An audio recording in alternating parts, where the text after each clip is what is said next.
Turron Davenport, USA Today, Eagles Wire. One of my favorite guys to talk to when it comes to football. And he joins us now on the Sports Bash 97.3 ESPN. We have Mr. Wendell on, but Mr. Davenport, what's going on, my man?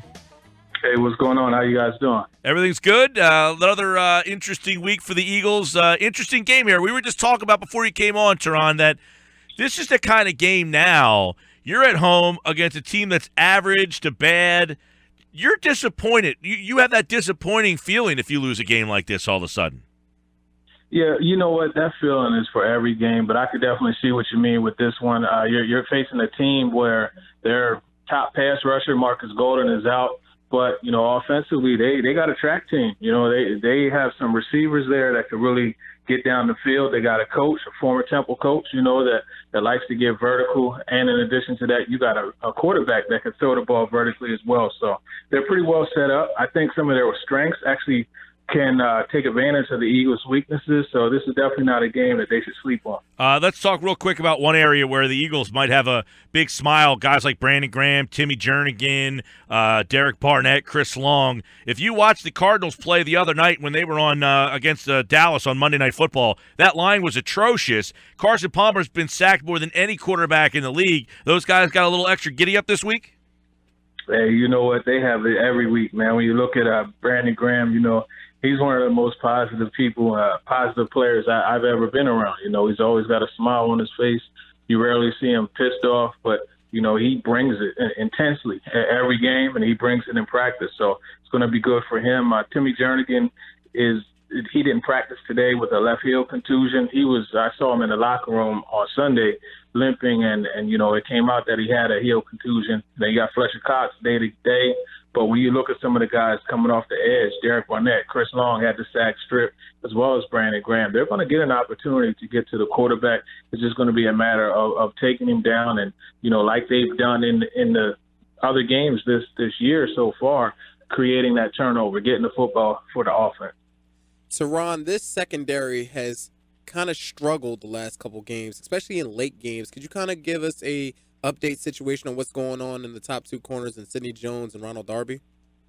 Yeah, when you look at Darby and Jones, it's pretty much a waiting process. Both of them suffered some pretty serious injuries. I mean, you remember what that ankle looked like after Darby went down at the Redskins game, and it was a bad one. But, you know, the diagnosis was a lot less than what everyone thought. They're trying to get him into more movement. You know, they're trying to have him be able to put weight on the foot a little bit more, and it's just a waiting process. And anytime you're dealing with a DB and a foot injury, you have to be very careful because, you know, the feet, that's their wheels, man, to change the direction. So same thing can be said about Sidney Jones. Last week, I remember walking by the weight room, and I looked in and I saw him doing karaoke, and he had a nice bounce. You know, when you're doing the karaoke, you got to bounce your feet up and down off the ground, and he was able to do that with no pain. So it's just a waiting process. I think that the seventh week is kind of like a turning point for both of these guys because, you know, when you look at the 46-week window for Darby, you know, that puts you right at week 7, and that's right around where you could actually see Jones possibly get taken off of IR. So we'll see what happens there, but Doug Peterson said one of the things that they're also looking at, in addition to him being healthy, is getting him back in game shape. And DBs, I mean, you got to be like a deer. You know, you have to be able to run consistently. And I don't care what anyone says. You can never simulate game-type situations. So it's going to take a while for him to get his lungs back, so to speak. Turron Davenport's with us. How much do you believe, Turron, that Peterson now believes that this is a running football team? You know that I've been saying they need to run the football for quite some time now. So it's pretty good to see them actually do that and win football games.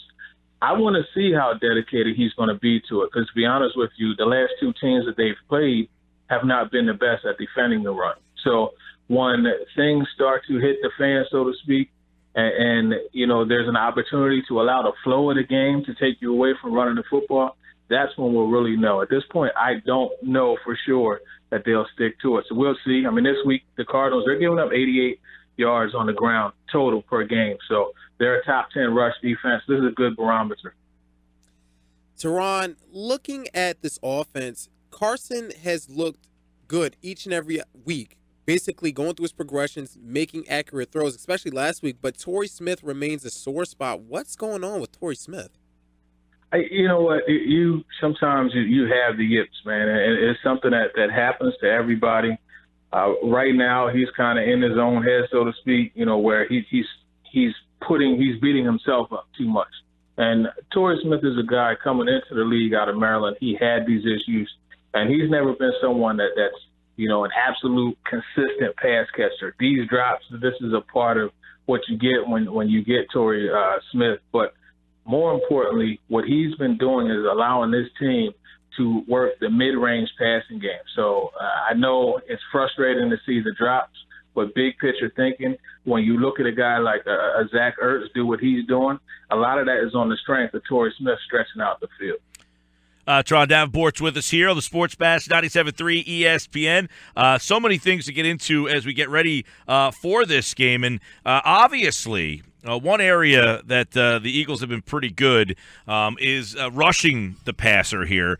And we talked a little bit about that. Deshaun asked about defending in the secondary there. But where did Doug indicate today that when he looked at the Arizona defense, where did he – because you just talked about they ran the ball against a team, two teams that don't stop the run very well, San Diego specifically, but when he's trying to attack this Arizona defense, what did he have to say about this Arizona defense and where they think they can go after them?